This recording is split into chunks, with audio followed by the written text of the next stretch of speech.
Welcome back to True Horror with Jackson, your ultimate destination for the darkest tales that blur the line between history and nightmare. Tonight we take you to a small town, Villisca, Iowa, where we uncover the chilling tragedy that has haunted its streets for over a century. The infamous Villisca Axe murders. Let me warn you, what you're about to hear is not for the faint-hearted, and sometimes the darkest monsters exist not in folklore or legend, but in real life.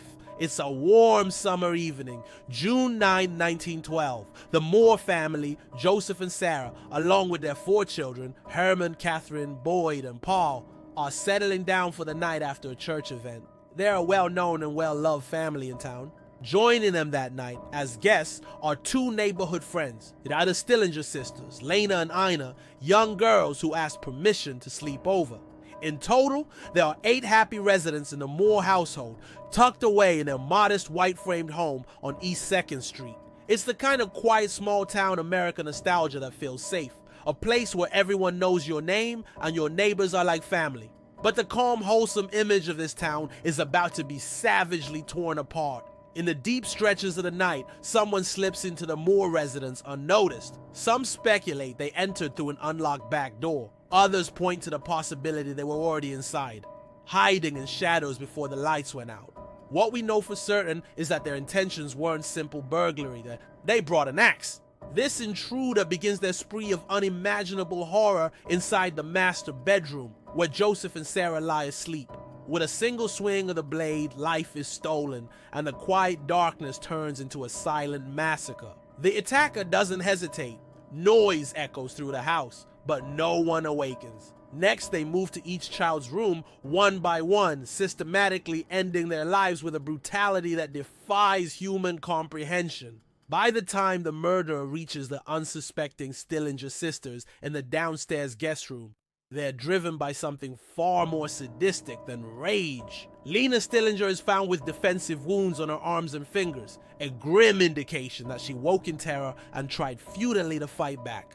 But there are hints that her nightmare didn't end with death.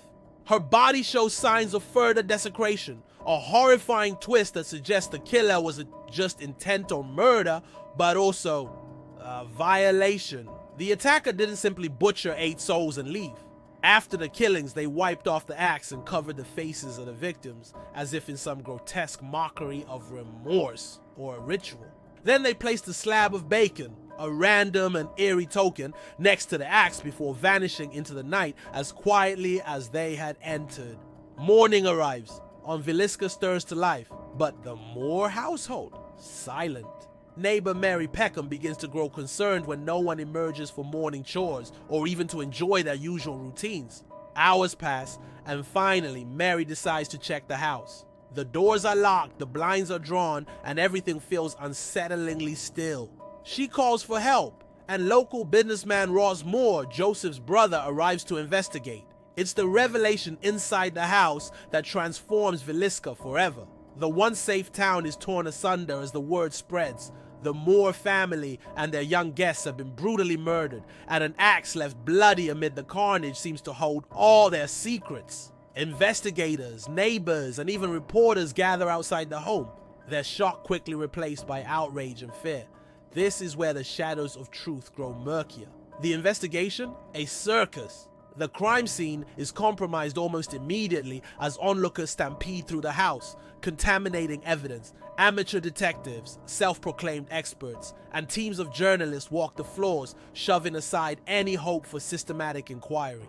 In short, it's a disaster. Their intentions are well-meaning, but their interference cripples the investigation. And as for suspects, Villisca offers plenty. There's Reverend George Kelly, a peculiar, unsettling preacher who was in town that night, attending the same church event as the Moore family. He fled days after the murders but was later captured and interrogated. At one point, Kelly offered a chilling confession, but much of his behavior was erratic and his statements were deemed unreliable. He was ultimately acquitted, leaving him free but not forgotten by those who still believed he was the killer. Then there's the case of Frank F. Jones, a wealthy Villisca resident with a long-standing grudge against Joseph Moore. Rumors swirl of business rivalries and whispered accusations that Jones may have hired a hitman to execute the gruesome act. But none of these leads solidify into compelling evidence. The truth? Lost. Years pass, decades even. Generations of Villisca residents carry the emotional weight of the murders, but with no resolution, the chilling fact remains: the perpetrator was never caught. The house, the scene of relentless tragedy, is shrouded in whispers of the supernatural. Visitors to the Villisca Axe murder house, now preserved as a monument of horror, report unsettling phenomena. Cold spots, mysterious footsteps, disembodied voices. Some even claim to see the shadowy figure of a man stalking the halls. Paranormal investigators flock to the location, bringing with them cameras, audio recorders, and Ouija boards, desperate to connect with the spirits that seem trapped there. And would you dare spend a night here? Well, many have. The house is open for overnight stays, catering to those courageous or foolish enough to sleep in the rooms where 8 lives were savagely stolen. Some guests wake to the sound of whispers or feel unseen hands brushing their skin. Others leave shaken, forever convinced of the terror within these 4 walls. But here is the thing about Villisca: it isn't just the spirits that haunt the place. It's the unanswered questions. The unsolved mystery twists the knife deeper, ensuring the story never truly ends. Who was the killer? What drove them to such a horrific act of evil? We'll likely never know, but the horror lives on, lingering not only in Villisca itself, but in the minds of those who visit, those like us who are drawn to the truth no matter how dark. Thank you for tuning in to True Horror with Jackson. If tonight's story chilled your spine, be sure to hit subscribe for more tales of terror, desperation, and the paranormal. Until next time, remember, the scariest places aren't abandoned graveyards or haunted forests. Sometimes they're homes that were once full of life. Sleep tight.